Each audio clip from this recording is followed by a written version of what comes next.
नमस्कार दोस्तों, यूपीएससी हिंदी के स्टडी प्लेटफॉर्म पर आप सभी का स्वागत है। एक बार फिर से हम लोग 500 प्लस क्वेश्चंस की जो सीरीज़ है उसमें हाजिर हो चुके हैं। ठीक है, तो 465 क्वेश्चन से हम लोग को करना है। 465वां प्रश्न क्या है उसको पढ़ लेते हैं। पहला प्रश्न है, एकलव्य मॉडल आवासीय विद्यालय, एकलव्य मॉडल रेजिडेंशियल स्कूल, जिसको कई बार आप लोगों ने EMR के नाम से भी सुना होगा, EMRS। इसके बारे में दो कथन दिया हुआ है, two statements are given. The first statement कहता है कि it is scheme to create model residential school for scheduled caste, scheduled tribes and other backward class all over India. तो फर्स्ट स्टेटमेंट ये कहता है कि ये अनुसूचित जातियों, अनुसूचित जनजातियों और अन्य पिछड़े वर्गों के लिए मॉडल आवासीय विद्यालय बनाने की एक योजना है। ठीक है, तो पहला स्टेटमेंट ध्यान रखिएगा कि क्या क्या कह रहा है, सारी तीन कास्ट को मिलाकर के बात कर रहा है यहाँ पर।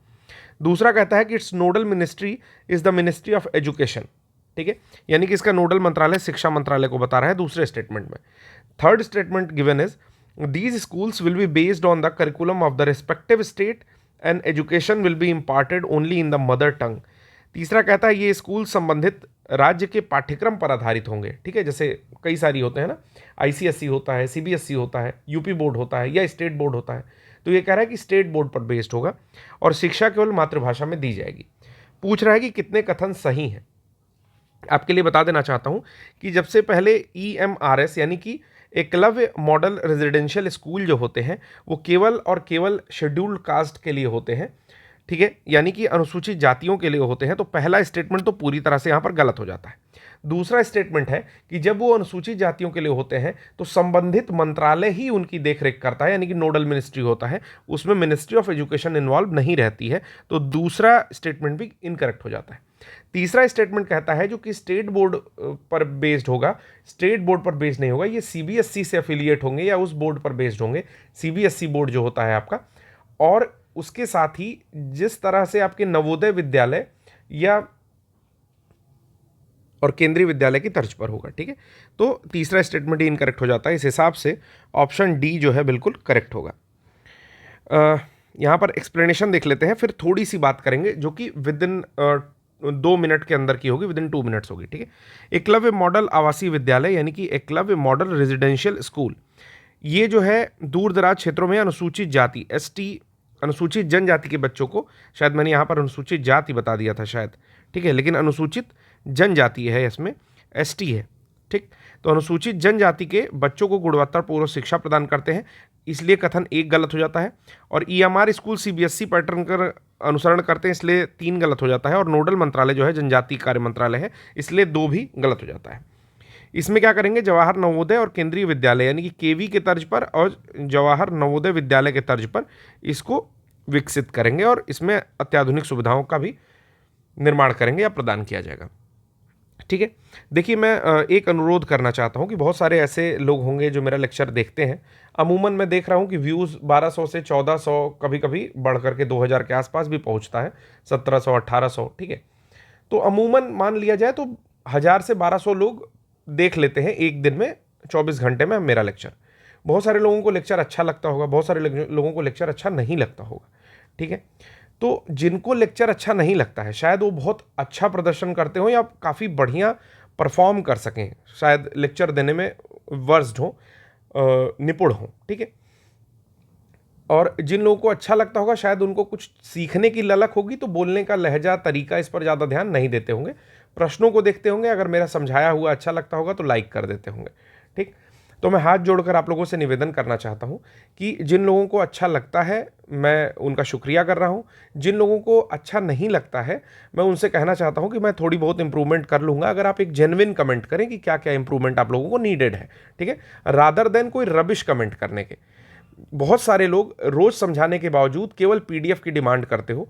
सच बता रहा हूँ, एक दिन अपने जो आपका मेमोरी होता है ना, इंटरनल या SD कार्ड जो भी लगा के रखे होगे, केवल PDF के ऑप्शन में जाकर के सर्च कर लीजिए। कम से कम अगर मिनिमम भी PDF मिलेगा तो 1000 PDF लगभग मिलेगा, जो आपको पता भी नहीं होगा कि 1000 PDF इसमें पड़ा है। तो एक बार उसकी छटनी कर लो यार, और जितनी चीज़ें काम की हैं आपको मैंने कहा कि 100 क्वेश्चंस जब पर 100 क्वेश्चंस पे पीडीएफ प्रोवाइड कर दी जाएगी। तो अभी ये 500 प्रश्न जब कंप्लीट होंगे तो मैं एक कंप्लीट पीडीएफ प्रोवाइड कर दूंगा 500 प्रश्नों की। तो उसके लिए निश्चिंत रहिए, जिसको आप within week within month revise कर पाएंगे। ठीक है, ठीक है। तो सबको सब चीज़ में कमी लगती है, सबको सब चीज़ में अच्छाई लगती है। देखने का नज़रिया है पॉजिटिव रही है। अगला, इंटरपोल एक संस्था है, वो कई तरह के नोटिस जारी करती है। ब्लू जारी करती है, ग्रीन रेड जारी करती है, येलो जारी करती है, पर्पल जारी करती है, बहुत सारे नोटिस जारी करती है। एक बारी इंटरपोल नोटिस करके सर्च कर लेना, उसमें मिल जाएंगे। तो उसमें रेड नोटिस और ब्लू नोटिस इस तरह की कुछ इंपॉर्टेंट है, जिसका मैं एक्सप्लेनेशन आपको दे दूंगा। दो नोटिस के बारे में बात कर रहा है इंटरपोल के। पहला कहता है कि ब्लू नोटिस एक पूछताछ नोटिस है जो सदस्य राज्यों में पुलिस बलों को महत्वपूर्ण अपराध संबंधी जानकारी का आदान प्रदान करने में सक्षम बनाता है। मतलब एक इंक्वायरी नोटिस है, जिसको ब्लू नोटिस कह रहे हैं, वो इंक्वायरी नोटिस है जो कि जो भी संबंधित, जैसे इंटरपोल तो एक आपकी अंतर्राष्ट्रीय संस्था है, ठीक। जैसे हमारे वहाँ सीबीआई को वो कांटेक्ट करके अपना काम करवाती है, फिर सीबीआई स्थानीय पुलिस को कांटेक्ट करती होगी। तो कुल मिलाकर के जो यहाँ की पुलिस होती है, पुलिस फोर्स, उनके लोगों को जो है क्या करती है, क्राइम रिलेटेड इन्फॉर्मेशन लेने के लिए, एक्सचेंज करने के लिए अपना बातचीत करती है। तो ब्लू नोटिस वो जारी करती है। पहला स्टेटमेंट ये है। दूसरा स्टेटमेंट है, ब्लू कॉर्नर नोटिस आपराधिक आरोप दायर करने से पहले जारी किए जाते हैं। Blue corner notice are issued before filing of criminal charges. तो कह रहा है कि कौन सा स्टेटमेंट इसमें करेक्ट है। तो स्टेटमेंट दोनों ही करेक्ट है, यानी कि ब्लू कॉर्नर नोटिस के बारे में भी करेक्ट स्टेटमेंट दिया है और आपके ब्लू नोटिस के बारे में भी सही दिया है।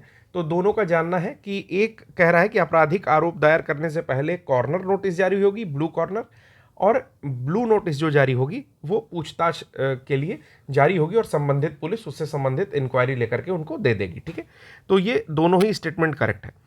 अब बात आती है रेड नोटिस की। रेड नोटिस के बारे में जान लो कि रेड नोटिस जो आपकी है वो जारी होती है किसी अपराधी के बारे में अगर इंफॉर्मेशन निकलवानी है। ठीक है, सपोज करो कि इंडिया का ही कोई अपराधी है जो कि इंटरनेशनली ये पता चल गया कि इसने अपराध किया है, तो चूंकि उसके जो जड़ें हैं या ताल्लुकात जो है वो आपका इंडिया से संबंधित है, भारत से संबंधित है, तो भारत में सीबीआई से कांटेक्ट करके वो ये इन्फॉर्मेशन निकलवाएगी कि भाई इसके बारे में क्या क्या इन्फॉर्मेशन और मिल सकती है। तो किसी वांछित अपराधी के बारे में जब जानना होगा तो फिर आपका रेड नोटिस जारी होता है। एक बार देख लेंगे कि इंटरपोल अंतर्राष्ट्रीय अपराधों से निपटने के लिए एक राष्ट्रीय पुलिस बलों के लिए एक महत्वपूर्ण सूचना साझाकरण नेटवर्क के रूप में काम करता है। मतलब आपस में ये लोग इंफॉर्मेशन शेयरिंग का काम करते हैं, जो इंटरपोल है और बाकी राष्ट्रीय पुलिस दल जो है। कई प्रकार के नोटिस जारी करता है, जिसके बारे में मैंने बताया, सब कहीं पूछेगा है नहीं आपसे। ठीक है, ब्लू नोटिस के बारे में और ब्लू कॉर्नर नोटिस के बारे में आपको बता चुका हूं। रेड नोटिस के बारे में एक बार सुन लेते हैं कि किसी वांछित अपराधी, ठीक है, यानी कि किसी कोई ऐसा अपराधी है जिसकी इन लोग को तलाश है, उसके प्रत्यर्पण, यानी कि उसको अगर आप चाहते हो कि उसका प्रत्यर्पण हो जाए या अन्य कानूनी तरीकों से गिरफ्तार करने के लिए किसी सदस्य राज्य द्वारा जारी किया जाता है। गिरफ्तार वारंट या न्यायालय के निर्णय के बाद अभियोजन अथवा सजा देने के लिए राष्ट्रीय न्यायालय द्वारा मांगे गए व्यक्तियों को लक्षित किया जाता है। काफ़ी ज़्यादा हिंदी लिखा है, मतलब ये जान जाओ कि कोई अपराधी है तो मान लो कि उसके खिलाफ रेड नोटिस अगर जारी होता है तो उसके बारे में इंफॉर्मेशन ली जाएगी संबंधित राष्ट्र से और फिर उसको प्रत्यर्पण करने के लिए, ठीक ना, कानूनी दायरे में लेकर के उसको जो है पकड़ा जाएगा। ठीक, तो अब आता है आपका 467 प्रश्न, भारतीय मसाला बाजार के बारे में है। कह रहा है कि दो कथन यहां पर गिवन है। पहला स्टेटमेंट है कि India is the world's largest producer, consumer and exporter of spices, पहला स्टेटमेंट।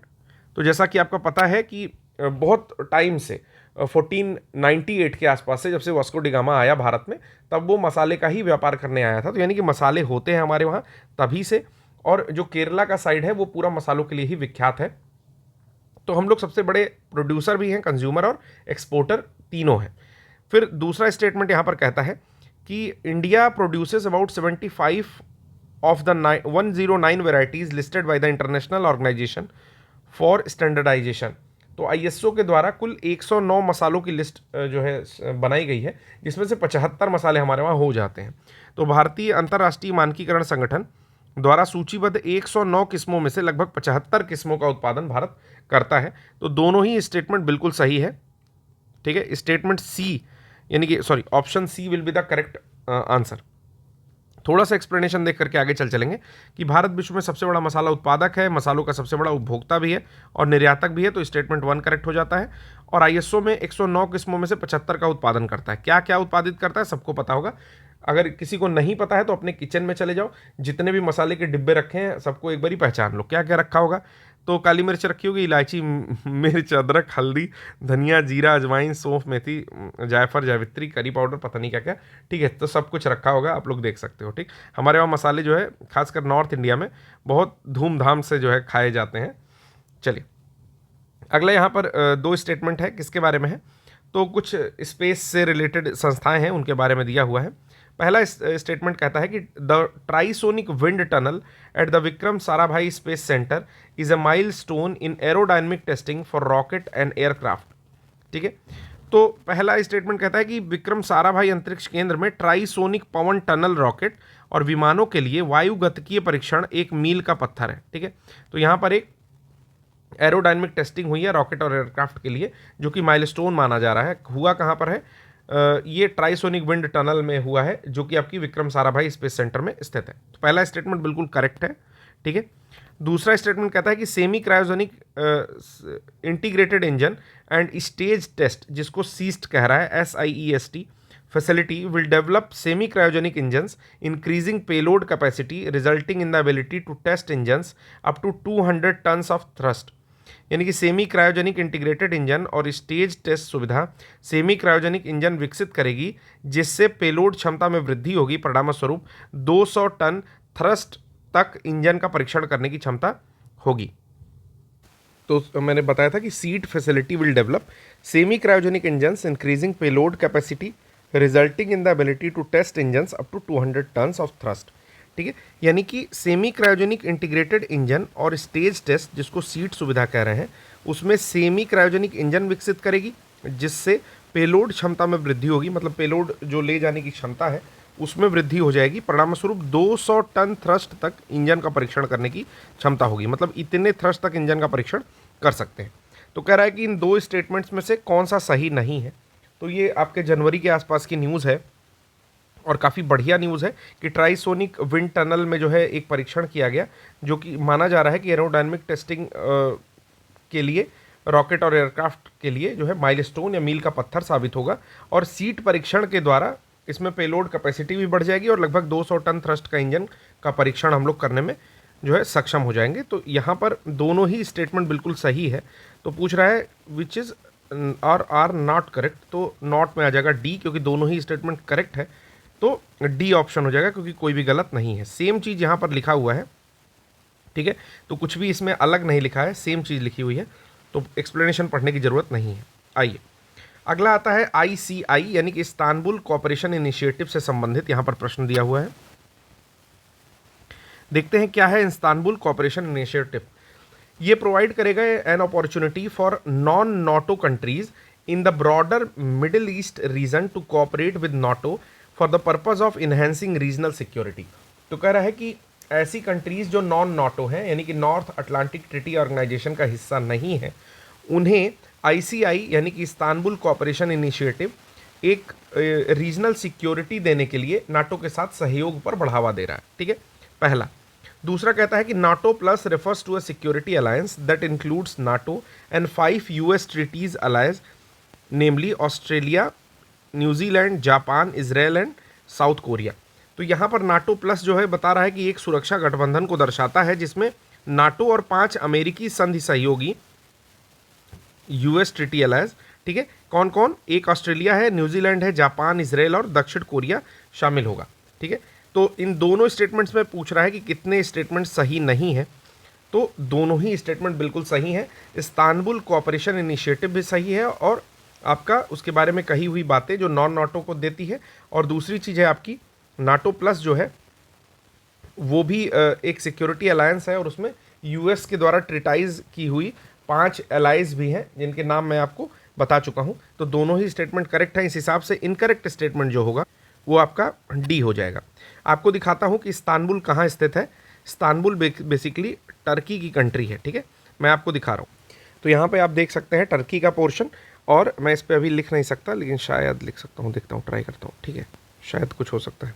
ठीक है, तो यहाँ पर देखिए इस्तांबुल आपको दिखाई दे रहा है, और ब्लैक सी और एजियन सी दोनों से टच होती है टर्की। तो है क्या कि कुछ हिस्सा टर्की का आता है एशिया में और कुछ हिस्सा आता है आपका यूरोप में, ठीक। तो यहाँ पर जो आप हिस्सा देख रहे हो वो किसका हिस्सा है? यूरोप का हिस्सा है, ठीक है।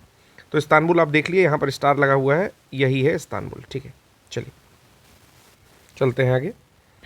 तो यहाँ पर कहता है कि इस्तांबुल सहयोग पहल, शायद मैंने उत्तर बताया या नहीं बताया, दोनों ही स्टेटमेंट करेक्ट था, ठीक है।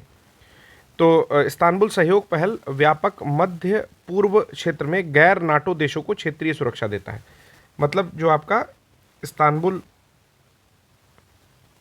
कोऑपरेशन इनिशिएटिव है, सहयोग पहल उसी को लिख रहा है, ठीक है। ये आपका गैर नाटो सदस्यों को क्षेत्रीय सुरक्षा देने का काम करता है, और नाटो प्लस के बारे में बताता है कि 5 अमेरिकी देश हैं। दोनों चीज़ें पढ़ चुका हूँ, ज़्यादा इसमें कुछ भी अतिरिक्त नहीं दिया हुआ है। अगला प्रश्न पूछ रहा है कि हाल ही में निम्नलिखित में से किस राज्य में डिजिटल कुंभ संग्रहालय, तो प्रश्न है डिजिटल कुंभ संग्रहालय के बारे में। तो कह रहा है कि कौन सा जो आपका स्टेट है उसने प्रपोज किया है। 4 ऑप्शन दिए हुए हैं, जिसमें से करेक्ट उत्तर है आपका उत्तर प्रदेश। तो याद रखना है डिजिटल कुंभ म्यूजियम, ठीक है, इसको प्रपोज किया आपके उत्तर प्रदेश ने। तो उत्तर प्रदेश का जो पर्यटन विभाग है, टूरिज्म डिपार्टमेंट है, उसने डिजिटल कुंभ संग्रहालय नामक एक उल्लेखनीय परियोजना का यहाँ पर निर्माण का प्रस्ताव दिया है। इसमें कुंभ मेले के पौराणिक और ऐतिहासिक महत्व को अंतर्दृष्ट करते हुए जो भी ट्रेवलर से आगंतुक आएंगे, टूरिस्ट आएंगे, उनको आधुनिक और गहन अनुभव प्रदान करना इसका लक्ष्य रखा गया है। अगला प्रश्न देखते हैं। अगला प्रश्न है निम्नलिखित में से किस शहर का नाम बदल करके अहिल्या नगर कर दिया गया है। काफ़ी इंपॉर्टेंट क्वेश्चन है। इस तरह के बदले हुए नगरों के नाम और इस तरह के प्रश्न जो है पूछे जाने की संभावना होती है। Which of the following cities has been renamed as Ahilya Nagar. तो अहमदनगर का नाम जो है अभी बदला गया है और अहिल्या नगर कर दिया गया है। तो ऑप्शन ए जो है इसमें करेक्ट है। महाराष्ट्र के मुख्यमंत्री जो थे एकनाथ शिंदे जी ने घोषणा की है कि अहमदनगर शहर का नाम बदल देंगे और अहिल्याबाई के नाम पर इसको अहिल्या नगर कर दिया गया है, ठीक है। अहिल्याबाई होलकर जो है 18वीं शताब्दी में मराठा लड़ाका थी, तो उनके नाम पर इसको बदल दिया गया है। अगला प्रश्न है कि किस संस्था ने 6G विजन फ्रेमवर्क को मंजूरी दी है। तो इंटरनेशनल टेलीकम्युनिकेशन यूनियन ने भारतीय 6G विजन फ्रेमवर्क जो है उसको मंजूरी दी है, और प्रधानमंत्री नरेंद्र मोदी ने लास्ट ईयर ही 2023 में इसका जो है एक शुभारंभ किया था, अनुमोदन किया था, सॉरी। और इसको जो है इस भारत 6G विज़न का दस्तावेज जो है जारी कर दिया गया मार्च में, और पिछले साल मार्च में ही, और अभी इस साल जो है इससे रिलेटेड और भी प्रगति हो रही है। तो याद रखेंगे 6G विजन फ्रेमवर्क को इंटरनेशनल टेलीकम्युनिकेशन यूनियन ने स्टार्ट किया था। चलिए अगला है वर्ल्ड ड्रग रिपोर्ट 2023 किस संस्था द्वारा जारी किया गया। यहाँ पर दिया हुआ है वर्ल्ड ड्रग रिपोर्ट, ठीक है, 2023। तो अभी 2024 की भी रिपोर्ट आ गई है। जारी कौन करता है? तो यूनाइटेड नेशंस की ही एक एजेंसी है जो इसको जारी करती है, जिसका नाम है आपका, संस्था का नाम क्या है? संस्था का नाम है United Nations office on drugs and crime, ठीक है। तो ये संस्था है जो कि वर्ल्ड ड्रग रिपोर्ट 2023 या 24 जारी की है, ठीक है। कुछ बातें एक्सप्लेनेशन पढ़ लेते हैं। पहले तो संस्था का नाम यहाँ पर हो गया। दूसरी चीज़ है कि वर्ल्ड ड्रग रिपोर्ट 2024 भी आ गया है, जिसका आपका थीम है साक्ष्य स्पष्ट है, रोकथाम में निवेश करें। अब सेम यही चीज़ जो है इंग्लिश में भी कर सकते हैं हम लोग। क्या कर सकते हैं? The evidence is clear, invest in prevention, ठीक है। तो सेम चीज़ जो है इंग्लिश में भी यहाँ पर कर सकते हैं। कह रहा है कि दुनिया भर में नशीली दवाओं के उपयोग से बढ़ती जो चुनौतियां हैं उस पर प्रकाश डालती है यूनाइटेड नेशन की ये रिपोर्ट। उसके बाद 2024 वाली रिपोर्ट भी आ चुका है और चिंताजनक आंकड़े भी दिखा रही है, ठीक है। वर्ल्ड ड्रग डे कब मनाया जाता है? तो 26 जून को वर्ल्ड ड्रग डे मनाया जाता है। देखिए काफ़ी ज़्यादा इंपॉर्टेंट हो जाता है, ठीक है। और हम लोग इस समय जुलाई में इसको पढ़ रहे हैं। आज है 6 जुलाई, आज हम लोग इसको पढ़ रहे हैं। तो देख सकते हैं कि 26 जून याद रखना है, आज के ठीक 10 दिन पहले वर्ल्ड ड्रग डे मनाया गया है। हेडक्वार्टर है आपका UNODC का, यानी कि United nation office on drug and crime का, वियना ऑस्ट्रिया में इसका ऑफिस है, और इसको इस्टेब्लिश किया गया था 1997 में। तो ये कुछ एक्स्ट्रा पॉइंट्स भी यहाँ पर लिखे हुए हैं, जिसे आप याद रखेंगे या लेक्चर रिवाइज करके दोबारा देख लेंगे। अगला प्रश्न है यहाँ पर 474वां प्रश्न है कि निम्नलिखित में से किस स्थान पर सितंबर 2023 में किसान अधिकारों पर पहली वैश्विक संगोष्ठी का आयोजन किया गया है? तो first global symposium on farmers right organized in सितंबर 2023। तो ऑप्शन के हिसाब से सबसे करेक्ट ऑप्शन जो है वो है न्यू दिल्ली, ये वाराणसी लिखा था, हालांकि इसका कोई वैल्यू नहीं है। तो वाराणसी में जो है ये आपकी नई दिल्ली में जो है ये मीटिंग हुई थी। द्रौपदी मुर्मू ने इसका उद्घाटन किया। नई दिल्ली में मीटिंग हुई, किसान अधिकारों पर पहली वैश्विक संगोष्ठी। ठीक है, क्वेश्चन इस तरह के पूछे जा सकते हैं कि जो global symposium on farmers right था वो कहाँ हुआ। ठीक है, तो ये आपके ICAR convention centre, national agricultural science centre जो है दिल्ली में, वहाँ पर हुआ आपका सितंबर माह में। अगला प्रश्न है गेलेफू स्मार्ट सिटी से संबंधित एक प्रश्न है, आप लोग बहुत आसानी से इसका आंसर कर लोगे। Gelephu smart city project initiative है किस कंट्री का? तो कंट्री है भूटान। भूटान जो है असम बॉर्डर के आसपास में, ठीक है, जैसे ये आपका भूटान है और इधर जो है असम फैला हुआ है नीचे साइड में। ठीक, तो यहाँ पर जो है गेलेफू स्मार्ट सिटी बसाई जा रही है, जो कि भूटान की शुरुआत है। देख लेंगे 1000 स्क्वायर किलोमीटर से अधिक के क्षेत्र में एक अंतर्राष्ट्रीय शहर जो है बनने की कवायद कर रहा है, इंटरनेशनल सिटी है, और इस परियोजना का नाम ही है गेलेफू स्मार्ट सिटी। ठीक है ना। आइए अगला प्रश्न देखते हैं कि जनवरी 2024 में भारत के विदेश मंत्रालय के प्रवक्ता का नियुक्ति की गई। ठीक है, क्या नाम है उनका? Who was appointed as the spokesperson of the Ministry of External Affairs, जिसको MEA बोलते हैं, Ministry of External Affairs, in January 2024। तो नाम है इनका रणधीर जायसवाल। तो रणधीर जायसवाल जी को जो है MEA के स्पोक्स पर्सन के रूप में अभी अपॉइंटमेंट मिली है। याद रखेंगे ये अरिंदम बागची को जो है रिप्लेस किए हैं। उसके बाद बाकी कुछ एक्सप्लेनेशन अदर चीज़ों का दिया हुआ है कि जैसे Adani ports and special economic zone limited company की घोषणा की है कि CEO करण अदानी गौतम अडानी के स्थान पर प्रबंध निदेशक यानी कि MD मैनेजिंग डायरेक्टर की भूमिका में होंगे। समानांतर अश्विनी गुप्ता को अपने CEO के पद का स्वागत किया गया है। ये अलग एक्सप्लेनेशन इसी में दिया हुआ है। ठीक है, अश्विनी गुप्ता, अरिंदम बागची, शशि सिंह, इनके बारे में भी एक्सप्लेनेशन यहाँ पर दिया हुआ है। करेक्ट आंसर हम लोग का था B। शशि सिंह का क्या हुआ है? तो कह रहा है कि भारत के रबर उद्योग का प्रतिनिधित्व करने वाली अग्रणी संस्था all India rubber industries association AIRIA ने रमेश केजरीवाल की जगह पर शशि सिंह को अध्यक्ष बनाया है। तो ये पहले नाम का एक्सप्लेनेशन था। यहाँ पर दूसरे नाम का जो ज़्यादा इंपॉर्टेंट है वो हम लोग देख चुके हैं। चलिए आगे चलते हैं दोस्तों, अगला प्रश्न देखते हैं। अगला प्रश्न है यहाँ पर कि which of the following countries is the first EU member state to introduce digital Schengen visa. काफ़ी इंपॉर्टेंट है, ध्यान रखेंगे इस प्रश्न को। ठीक है, यहाँ पर $1 मतलब बिटकॉइन बनाने की बात आ चुकी है। ठीक है, तो बिटकॉइन मैंने बना दिया। कह रहा है कि कौन सा ऐसा देश है जिसने डिजिटल शेंगन वीज़ा पेश कर दिया है और यूरोपीय संघ का ये सदस्य है और पहला कंट्री है ऐसा यूरोपियन कंट्री। ठीक है, यूरोपियन यूनियन कंट्री। तो कंट्री का नाम यहाँ पर है फ्रांस। ठीक है, तो फ्रांस वो कंट्री है जिसने Schengen visa, digital Schengen visa launch किया है। शेंगन वीज़ा होता क्या है तो एक बार समझ लेते हैं। शेंगन वीज़ा, ठीक है, शेंगन वीज़ा जो है गैर यूरोपियंस को दिया जाता है या यूरोपियन यूनियन के जो लोग सदस्य नहीं हैं उनके सदस्यों को दिया जाता है, नागरिकों को दिया जाता है। और एक तरह का ये एंट्री परमिट है कि प्रवेश कर दिया, इस ऐसी परमिशन देता है।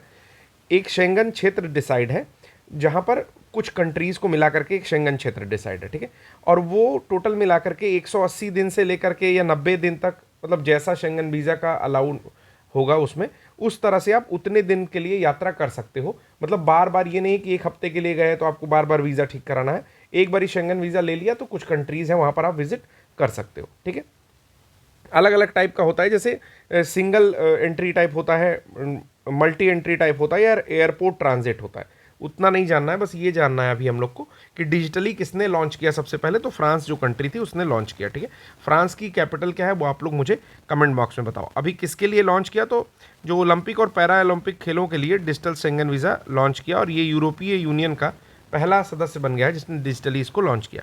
अगला प्रश्न है 9वें एशियाई शीतकालीन खेलों के संदर्भ में 2 कथन दिए हुए हैं। पहला कथन कहता है it is propose to be organised in the year 2025 in Harbin, the capital of क्या लिखा हुआ है, हेइलो गजियांग, ठीक है ना, हेइलो गजियांग प्रोविंस ऑफ चाइना। तो इसका आयोजन वर्ष 2025 में चीन के हेइलोंगजियांग प्रांत में की राजधानी हार्बिन में प्रस्तावित है, ठीक है। तो पहला स्टेटमेंट बिल्कुल सही है, क्योंकि ये चाइना के जो हेइलोंगजियांग प्रांत है उसकी राजधानी हार्बिन में होने वाला है, तो बिल्कुल करेक्ट है और 2025 में ही होगा। दूसरा कहता है कि the mascot are two adorable Siberian tiger cubs name Binbin and Nini. तो दो साइबेरियन कब्स हैं जो कि इसके शुभंकर बनाए गए हैं, जिनका नाम है बिनबिन और निनी, ठीक है। तो मैं एक बार आपको फोटो दिखा देता हूँ बिनबिन और निनी का। तो ये देखिए, ये आपका बिनबिन और निनी है, जो कि 9th एशियन विंटर गेम्स के लिए मैस्कॉट बने हैं, और हार्बिन 2025 में हो रहा है। ये इसके पैर पे लिखा हुआ है, ये देखिए यहाँ पर लिखा हुआ है, ठीक है। तो ये दोनों पॉइंट्स आप देख सकते हैं। चलिए अब आगे चलते हैं फिर से लेक्चर पर वापस। दोनों स्टेटमेंट यहाँ पर हम लोग के करेक्ट हो चुके हैं, ठीक है। तो कह रहा है कि कौन कौन से करेक्ट है, तो बोथ ए एंड बी यानी कि 1 और 2 आर करेक्ट। तो स्टेटमेंट जो बी ऑप्शन है वो करेक्ट स्टेटमेंट हो जाएगा, ठीक है। एक जानकारी और देता हूं कि टेलीग्राम चैनल ये जो नीचे देख रहे हैं, अगर आप चैनल पर नए हो तो यूपीएससी हिंदी फॉर सीएस आप ज्वाइन कर लो। जैसे ही इसके 500 क्वेश्चन कंप्लीट होंगे आपको पीडीएफ मिलेगी। पीडीएफ में दे दूंगा आपको क्वेश्चन 1 से लेकर के 500 तक की पूरी कंपाइलेशन। तो जितने लोग भी रोज रोते हो पीडीएफ के लिए, भाई साहब इतना नहीं तुम पढ़ पाओगे कि डेली किसी की पीडीएफ डाउनलोड करो और उसको अरेंज करके रख लो, क्योंकि अगर ये काम तुम कर लोगे तो बता दे रहा हूं कि यूपीएससी नेक्स्ट ईयर निकल जाएगा, ठीक है। अगर आप इतने अरेंज हो कि डेली पीडीएफ को नॉमनक्लेचर करके रख लेते हो कि कौन सी पीडीएफ इस डेट पे आई, कौन सा नंबर का आया, और इतनी सारी पीडीएफ आती रहती हैं, ठीक है। तो आप अरेंज्ड वे में लीजिए, एक बार कंपाइलेशन लीजिए और उसको पढ़िए। अगर प्रिंट आउट लेना तो प्रिंट आउट ले लीजिए कहीं से, ठीक। फिर 2 नंबर दिए हुए हैं, बहुत सारे बैचेस चल रहे हैं। जैसे हिंदी के लिए अंकुरण बैच चलता है, एनसीईआरटी बैच, अगर एनसीईआरटी नहीं पढ़ पा रहे हो तो एनसीईआरटी बैच चल रहा है, ठीक है। उसके अलावा ध्रुव बैच चलता है जो मेंस आंसर राइटिंग का 500 क्वेश्चंस के माध्यम से। सृजन बैच सबसे बेस्ट मुझे लगता था। सृजन बैच जो है 2 क्वेश्चंस पर डे मिलते हैं, और ये यूपीएससी हिंदी की ही इनिशिएटिव थी। अब बाकी चैनल्स पर भी जो इस तरह के इनिशिएटिव आ रहे हैं, अच्छी बात है, करना चाहिए, ठीक है। चलिए आगे चलते हैं। अब इसके बारे में लगभग हम लोगों ने सब कुछ पढ़ लिया है। आधिकारिक स्लोगन पढ़ लेते हैं, dream of winter, love among Asia, ठीक है। शुभंकर हम लोग को पता है, मैस्कॉट जो है निनी और बिनबिन है, साइबेरियाई बाघ है, ठीक है। चलिए अगला प्रश्न देखते हैं कि निम्नलिखित में से किसने जनवरी 2024 में 7 सदस्यीय बिम्स्टेक के नए महासचिव के रूप में पद ग्रहण किया, ठीक। तो आपका सीधे जो क्वेश्चन पूछ रहा है वो पूछ रहा है कि who took charge as a new secretary general. तो यहाँ पर प्रश्न है who is took taken charge as a secretary general of BIMSTEC. तो उत्तर है इसका इंद्रमणि पांडे जी, ठीक है। मुझे लगता है कि जब मैं जनवरी फरवरी की जो मंथली न्यूज़ ला रहा हूँ उसमें जनवरी की कंप्लीट हो गई है, मैगजीन आप लोगों को मिल जाएगी कुछ दिन में, फ्री ऑफ कॉस्ट वो इनिशिएटिव है, ठीक है। और इसमें बहुत सारे लोगों ने श्रम किया है, ठीक है, मैंने भी किया है, और हमारी टेक्निकल टीम में कुछ प्रिंटिंग वाले व्यक्तियों ने कुछ श्रम किया है, काफ़ी ज़्यादा मेहनत की है उसके लिए।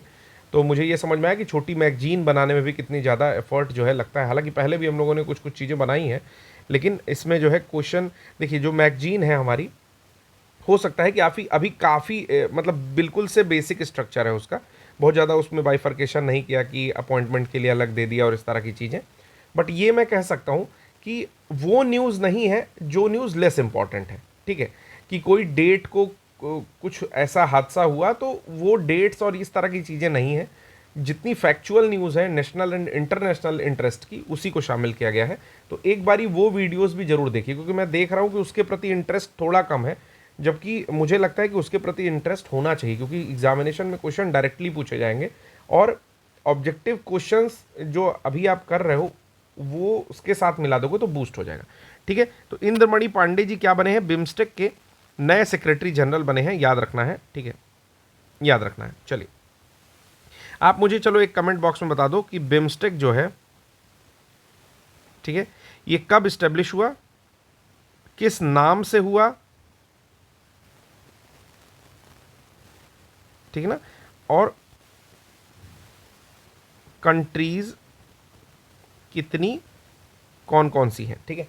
तो इस 3 क्वेश्चन का आंसर करो, ठीक है। जिसके भी टॉप 2 कमेंट्स आएंगे वो मैं नेक्स्ट लेक्चर में बता दूंगा कि किसने किसने कमेंट किया है। अगला प्रश्न है कि हाल ही में चर्चा में रहा पेरेग्रीन मिशन 1 किस देश की अंतरिक्ष एजेंसी का प्रमुख चंद्र मिशन है। बेसिकली ये था और ये जब आपके पृथ्वी की कक्षा में ऊपर पहुंचता है तो ये जल गया है। तो ये पूरी तरह से सफल नहीं हो पाया, ये यूनाइटेड स्टेट्स का था। कहाँ जा रहा था, तो पेरेग्रीन मिशन जो है ये चंद्रमा पर जा रहा था, ठीक है, अपोलो मिशन के बाद।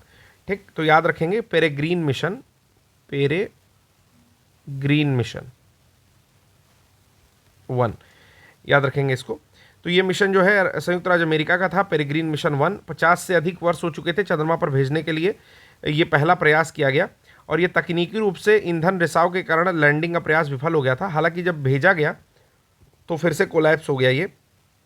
अपोलो कार्यक्रम के बाद जो है पेरेग्रीन लैंडर मिशन चंद्रमा पर उतरने वाला पहले अमेरिकी अंतरिक्ष यान में से एक होता तो गया नहीं है। ठीक है, अगला प्रश्न यहाँ पर आ रहा है कि निम्नलिखित में से किसने संयुक्त रूप से राम मंदिर राष्ट्र मंदिर एक साझी विरासत नामक पुस्तक लिखी। तो ये आपका बिटकॉइन या मिलियन डॉलर टाइप क्वेश्चन है। Who among the following has jointly written the book titled Ram Mandir Rashtra मंदिर अ कॉमन हेरिटेज। बहुत ज़्यादा इंपॉर्टेंट प्रश्न है, एकदम नोट डाउन कर लो कि अगर बुक से क्वेश्चन आएगा तो इस तरह की बुक से क्वेश्चन आ सकता है। मैंने यहाँ पर एक बिटकॉइन बना दी है, अगर क्वेश्चन आ जाता है तो ये आप लोग का धर्म है, आप लोग का काम है कि आप मुझे कमेंट बॉक्स करके बताओ, कमेंट बॉक्स में कि सर जो है ऐसे आया था। या यूपीएससी हिंदी के चैनल में ही अंदर जाओगे तो परिवार वाला जो चैनल है वहाँ पे बता देना जब अक्टूबर के आसपास में अगर ये क्वेश्चन देखा हुआ मिला या दिसंबर के आसपास में। ठीक है, तो इसको लिखा है गीता सिंह और आरिफ खान भारती ने। महत्वपूर्ण प्रश्न है, याद रखिएगा। ठीक है, फिर से पढ़ दे रहा हूँ बुक का नाम है राम मंदिर राष्ट्र मंदिर अ कॉमन हेरिटेज।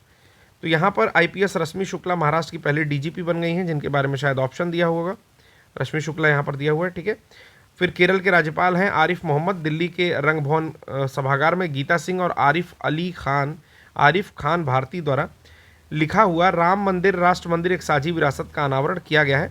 इसकी प्रस्तावना आरएसएस प्रमुख मोहन भागवत ने दी है। ठीक है, बाकी यहाँ पर 2 एक्सप्लेनेशन और है, आप एक बार देख सकते हैं। चलिए अगला प्रश्न देखते हैं। मैपल्स ऐप, क्या लिखा हुआ है, मैपल्स ऐप के बारे में यहाँ पर कुछ चीज़ें पूछी हुई हैं। तो देखिए उस स्टेट का नाम पूछ रहा है जो कि आपका सारी एक्सीडेंट को ब्लैक स्पॉट के रूप में मैपल्स ऐप पे दिखा दे। तो मैपल्स ऐप क्या है, एक तरह का समझ लो कि मैपिंग वाला ऐप है जिस पे जो भी दुर्घटनाएं हुई हैं, टोटल 784 हुई हैं, तो उसको दिखाने के लिए ये कौन सा स्टेट है जिसने इनिशिएटिव लिया है, तो स्टेट का नाम है पंजाब। ठीक है, मतलब आप समझ सकते हो कि मैपल्स ऐप पर सभी दुर्घटना ब्लैक स्पॉट को मैप करने वाला भारत का पहला राज्य है पंजाब।